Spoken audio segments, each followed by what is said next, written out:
Hey, everybody, welcome to this episode of Unleashed. I'm your host, Kody Houk, and we're going to be doing a solo episode today. Last week, if you follow me on social media across all platforms, I shared my 5 biggest mindset shifts that I've adopted this year that have really helped transform my life. And I wanted to jump on, record an episode, and share that with you guys today. Really dive into these things a little bit deeper. How have they impacted me? Have I executed on them? What does all that look like? In this episode, selfishly, is brought to you by Prime Risk Insurance Solutions, the premier commercial insurance brokerage for contractors and anyone needing cyber liability in Arizona, Nevada, Colorado, Utah, and Montana. Shameless plug there.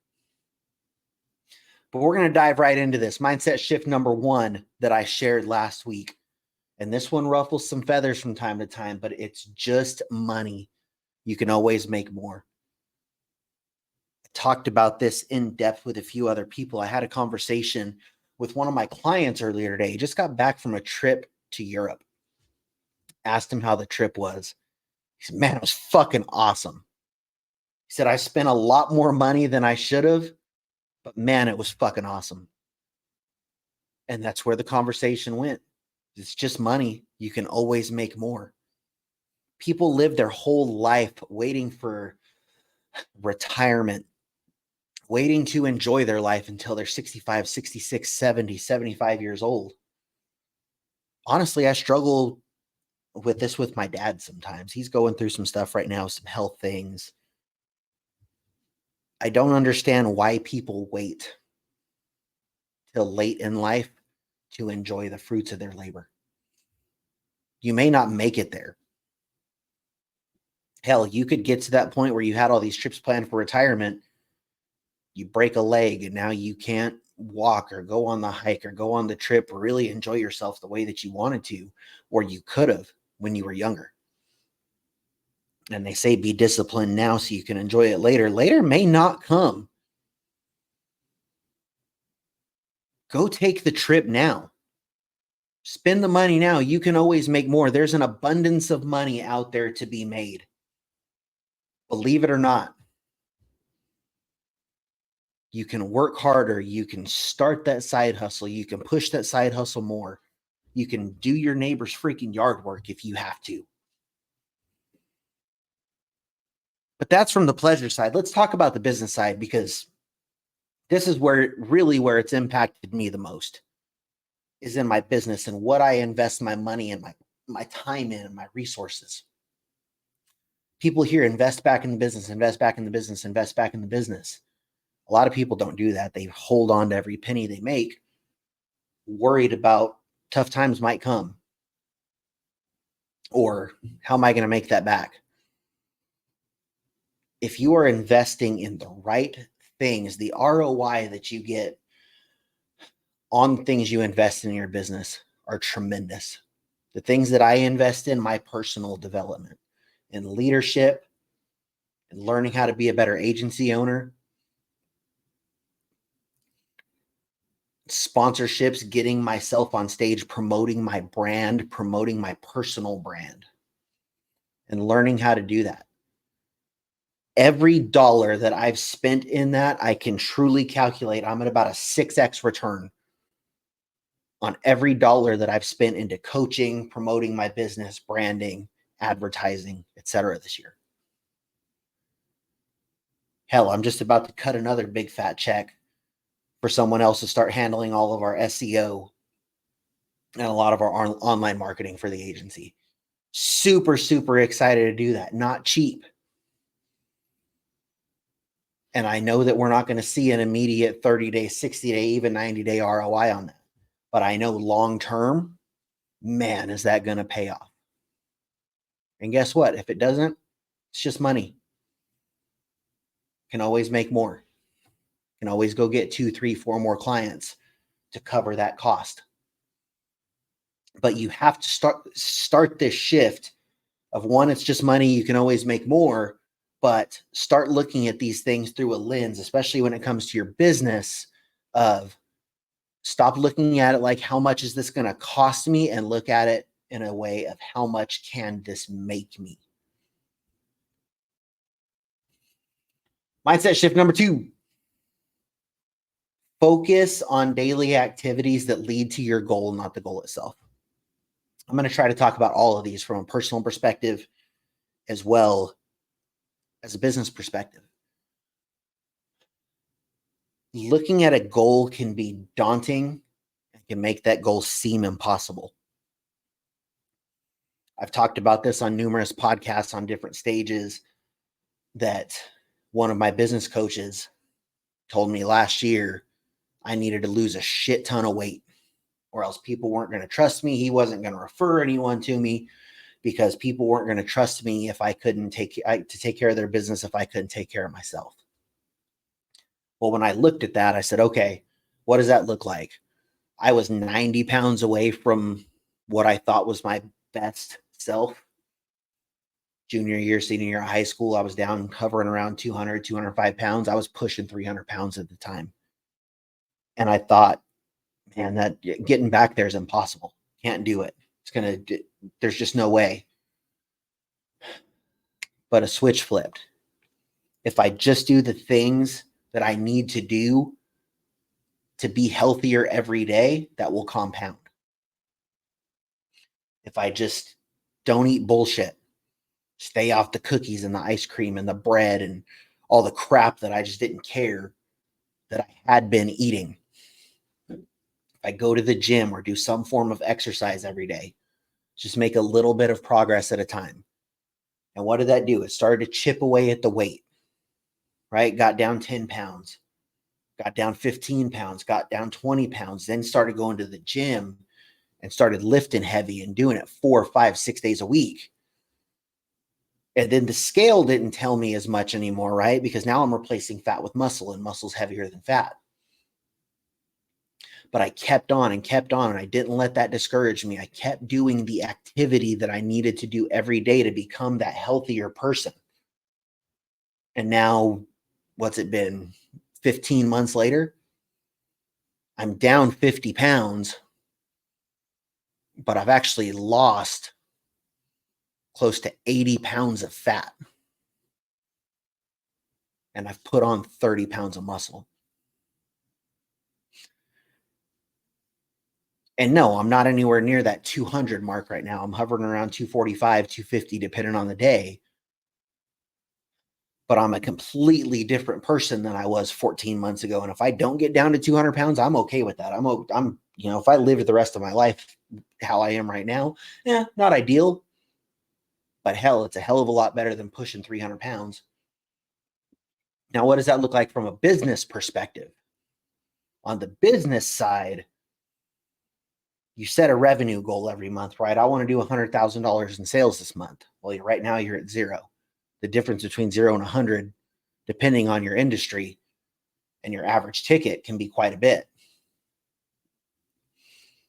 But if you've done it before and you can reverse engineer what it took to hit that goal, now things look a little bit more achievable because you know what you need to do and you can break that down into daily activity. I know that if I make 50 cold calls a day, that will result in 10 conversations, that will result in 5 appointments set, that will result in 2 closed deals. Right? And if your average ticket is 12,500,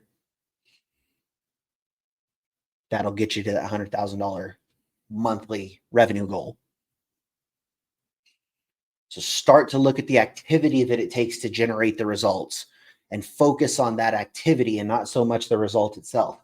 If you want a better marriage, don't just say, oh, I want a better marriage. I don't know how I'm going to do it. Find something you can do daily that your spouse finds important.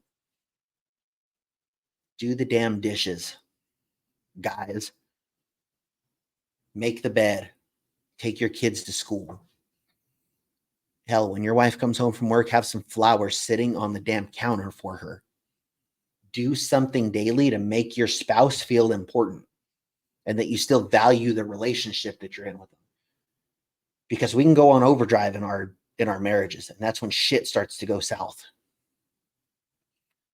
But if you're open in communication, you understand. I don't know if you guys subscribe to love languages, but I really don't either. I'm not even going to go bullshit down that road. But you can go check out love languages if that's your thing. But make sure you're doing something that your spouse makes your spouse know that they're important to you every day. You want to be a better parent, do the same thing with your kids. A lot of our relationships with our kids suck. Mine did for a long time. Even if it's just going, if you got kids, one of my kids is a gamer, the other one loves art and doing a bunch of silly crap. And her and I connect over silly TikTok videos and Instagram videos. But it makes her feel important when I take a couple minutes and respond to that rather than just watching it and not say anything. Or I go sit and just watch my son play video games for a little bit. You can connect in that way, grow those relationships. Let's look at mindset shift number 3. The more I invest in my personal development, and I talked about this a little bit in mindset 1, but I'm going to dive into it a little deeper here. The more I invest in my personal development, the more every aspect of my life improves.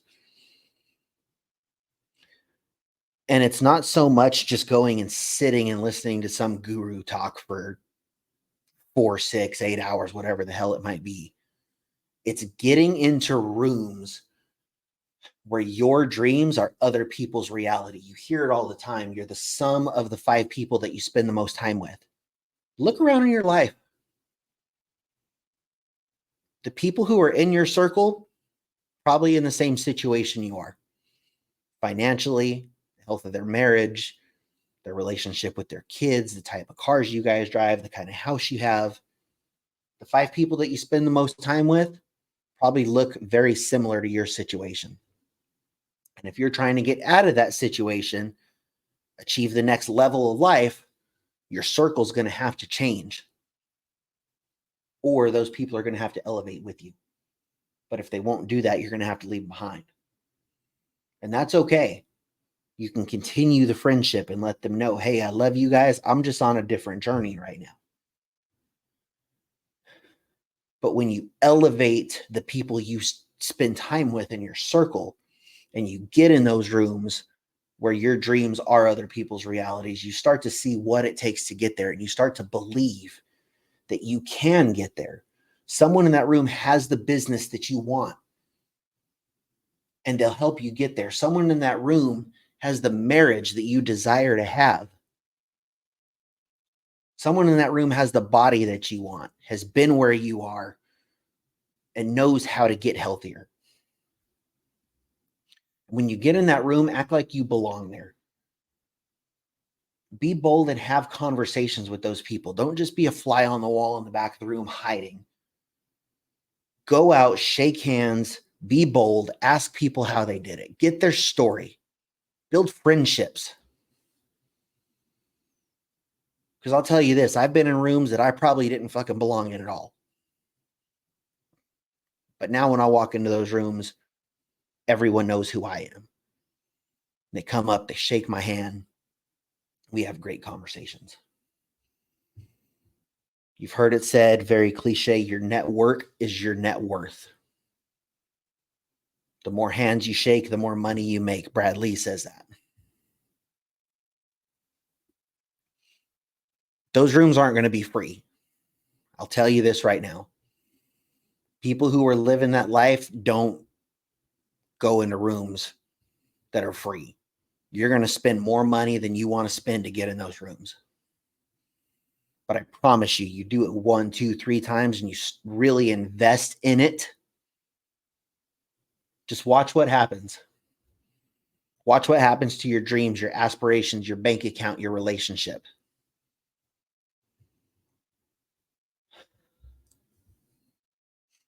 Now we're going to get real. And mindset shift number 4. You are neither entitled to nor do you deserve a damn thing. Whether that's true or not, that's what it's got to be up here. It's what it's got to be in your mind. Good things come to those who work, but even hard work does not entitle you to shit. You have to get up every day and do it day in and day out to achieve what you want to achieve. You've got to live with that chip on your shoulder. You go listen to or read Relentless by Tim Grover. He was the physiology and kinesiology coach for Michael Jordan, Kobe Bryant, Dwayne Wade, many of the NBA greats that achieved big shit. Talked about tapping into that dark energy, all the people that doubted you, right? You've got to find something to drive you. That's that chip on your shoulder that gets you to keep going. Every day you're at zero. For some people, that's enough. But what is that going to be for you? Because yesterday's accomplishment doesn't pay tomorrow's fucking bills. Yesterday's push-ups don't count for shit today. Just because you've worked out hard for 3 weeks doesn't mean that you're entitled to a great body. Just because you worked hard for the last month doesn't mean that you're now entitled to be the CEO of a fucking company. You have to get up every day like you are shit and you have everything to prove to the world. The minute that you start to think that you deserve something, you're going to backslide.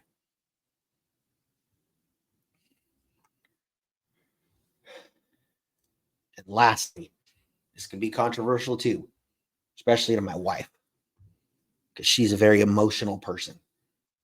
Mindset shift number 5 is so fucking what? People live off of their emotions, and it is detrimental to your success. You cannot let your emotions control you at all. You lost your job, so fucking what? You lost a big account, so fucking what? Pissing and moaning about it isn't going to bring it back. Someone was an asshole to you, so fucking what? You're working out in the gym, you got injured, you hurt your right arm, so fucking what? Work out your left arm, work out your legs, get your ass back in the gym. Your best friend did you wrong, fuck him, so what? His loss. Your spouse cheated on you, fuck him, so what? Yeah, it's going to hurt a little bit, and it's okay to recognize your feelings and acknowledge that they exist. But you can't go on some fucking bender and eat your emotions, drown yourself in ice cream for a month, sleep for 3 months. None of that is going to help at all. You're not going to feel any better. You're actually going to feel worse. Because not only did the bad shit happen, now you've lost progress and you've not been working towards anything for whatever time it was that you decided to dwell on that. So you got 2 choices. You can do that. You can dwell on it. You can eat your emotions, lay in bed, blah, blah, fucking blah. None of that makes you feel any better. Or recognize that it happened. Tell yourself you won't let it stop you. Learn whatever you can from it and plan on how you're going to move forward. You guys say that like it's easy, but it's not. I was that person for 35 years. I was the guy that let my emotions dictate my actions. If I didn't feel like doing something today, I don't feel like it. Not 100%. I'm not going to do it. If I felt down, felt stressed, felt overly tired, oh, fuck, I'm going to eat half the damn Filiberto's menu today. I don't give a damn. And then I'm going to chase it down with a pint of ice cream. I might even chase that with a couple cookies. Or this business didn't work. I'm never going to try shit again. I'm so depressed. I'm going to lay here for 2 weeks and then I'll go find some shitty job and be unhappy doing that. None of it served me at all. But when I adopted this so fucking what mindset, well, and my wife still doesn't understand it. She's like, you should take some time and give yourself room to, well, fucking blah. I don't even listen to it anymore. Even our therapist kind of got into it a little bit and pissed me off. But I found this that serves me. I don't let shit get to me.